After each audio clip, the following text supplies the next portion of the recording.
Lex here from Bored at Work, and today what we have for you is a Samsung Galaxy S5. Now this device isn't new, it's been out for a couple months now, and we pretty much thought it'd be good to showcase a month with the device, our experiences with it, the positive and negatives, and overall gist of using it on a daily basis. So with that note, we're actually going to get right into it and show you pretty much my likes and dislikes with the device over a month period.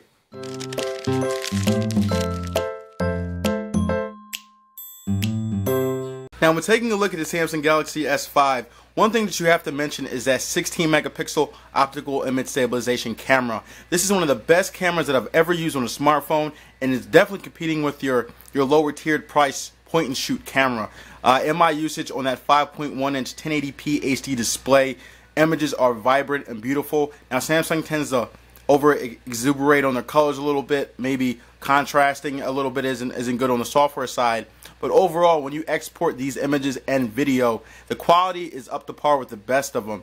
The iPhone, the LG G2, which is very close to this in terms of megapixels and technology, really can't compete currently with this device. Samsung has put an extreme amount of emphasis on the camera, and in my experiences through my month with the Samsung Galaxy S5, the camera might be the best overall feature that I've enjoyed on the device. Battery life on the Samsung Galaxy S5 in my usage has been nothing but stellar.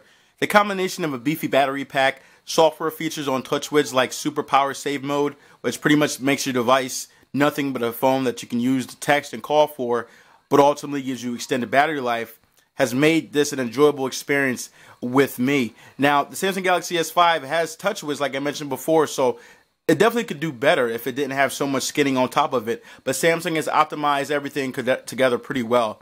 The Snapdragon 800 processor does help with that. These are pretty beefy specs inside this device as it is a flagship. So battery life has been nothing but the best. I can't see if you guys can see here in the video, but that's about 17 hours and 15 minutes on battery. Screen time has been around 16 to 18%. Android system has been taking up most of that. But 17 hours on a flagship device that does what this does is one of the best qualities about the Samsung Galaxy S5. You will have no issues getting through your tasks, and you also have time for play as well with no worry of running out of battery life. One of the highlight features of the Samsung Galaxy S5 is undoubtedly its display. The 5.1 inch 1080p HD AMOLED technology inside this screen is by far the best screen I've ever used on a smartphone device. Now, the HTC One M8 and the ones before it use Super LCD 3. Those are great technologies, but for some reason, Samsung's TouchWiz interface in combination with Android makes this display very vibrant. It's definitely my go-to device when going outdoors. I have a million devices, so choosing one is particularly hard, but this device makes it extremely easy when it comes to outdoor visibility. Overall, the display is great to use. Again, it's probably the best out there today. And if you're looking for the best screen technology, look no farther than the Samsung Galaxy S5. Throughout my 1 month experience with the Samsung Galaxy S5, the coveted false leather backing has been criticized and ridiculed and praised in all different areas of the tech world today. Now, I'm here to tell you pretty much that it is a welcome addition to the Galaxy line. It is gimmicky at first, trust me. When you take off the back cover with that removable battery and you actually fums around with it, you're pretty much centered around Samsung one-upping you in terms of you paying for a flagship device. But the feel in the hand, as you can see here, the overall look of it. Now, the brown version does look like a Band-Aid. I wouldn't recommend that device, but the black variant looks well with the Samsung Galaxy S5. Now, the texture is something that really can't be explained through video. It's better than matte, and it's different than plastic. It's right in the middle, and it doesn't feel like leather, but it's definitely a close counterpart to it. In my usage throughout the month, I've come to really enjoy holding this device in the hand. It's one of the best experiences I've had. Now, this is a 5.1 inch display. So in the hand, it does have a pretty big profile, as you can see here. But overall, the addition of this backing here has made using the device that much more bearable, as the aesthetic design leaves a bit to be desired. But definitely one of my favorites in my month using the Samsung Galaxy S5.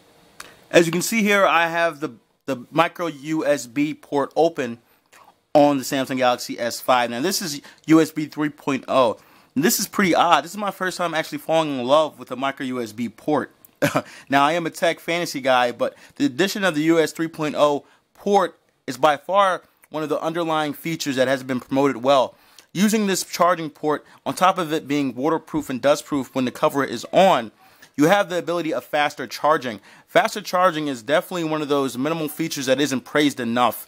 Charging this device is about half an hour to an hour, and that's just on average. Sometimes, depending on the outlet that you're using, you get more juice out of charging the device and moving on the go. Now, this is a mobile smartphone, so being mobile is one of its most important abilities, and having this addition of the US 3.0 port is definitely one of my experience throughout the month that I've come to grow fond of and appreciate for Samsung doing. Now, they've done the same on their Samsung Galaxy, Galaxy Note 4 line, or Galaxy Note 3. I'm hoping for the 4. I'm getting a little ahead of myself, but pretty much I'm very excited for Samsung incorporating this now rather than later.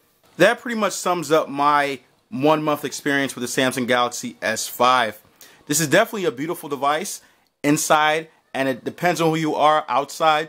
I'm one of those people that have grown fond of the aesthetic design. It's taken me a while, that's why this is a month review of it, but I do appreciate it on what Samsung has done. You really can't compromise the waterproof or water resistant, as Thunder E on our channel always says. It isn't waterproof, it is water resistant, so don't think that you guys can take a dive in the ocean.